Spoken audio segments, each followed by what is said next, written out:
कलियाबर के बागोरी में एक पुलिस जवान को तेज रफ्तार वाहन ने ठोकर मार दी है। हादसे में पुलिस जवान गंभीर रूप से घायल हो गया। घायल 9वीं असम पुलिस बटालियन का जवान रंटू दत्त बताया जा रहा है।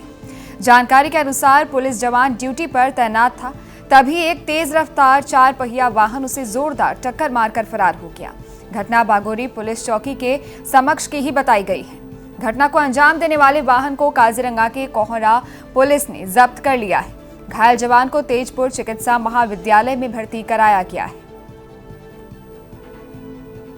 দেখা পাওঁ যে আমাৰ যিটো বাগৰি আউটপোষ্টত ডিউটি মাৰি থকা নাগা ছেক্ৰেটাৰীৰ পৰা কোনোবা এখন গাড়ীয়ে তেখেতক খুন্দা মাৰি থৈ পেলাই বহুত বেয়া অৱস্থা দেখিছে আৰু তেওঁ পৰি থকা দেখা পালোঁ। আমাৰ লগতে যিখিনি পুলিচৰ মানুহ আছে ধুমাধুম উঠাই পেলাই লৈ গুচি অহা হ'ল টকলা মন্দিৰলৈ আৰু তেওঁলোকৰ মানুহটো আহি পেলাই পাইছে আৰু ধৰক কি কৰি আছিলে তেওঁ ডিউটিত আছিলে, যিটো নাগা চেক ডিউটি বুলি কয় যে গাড়ী ঘোঁৰা যিবিলাক চেক কৰি থাকে তেওঁলোকৰ লগত আৰু ষ্টাফ আছিলে 2-4জন। কিন্তু ইয়ালৈ যেতিয়া লৈ আহিছিল আপোনাৰ লগত আৰু আৰক্ষী আছিল নে?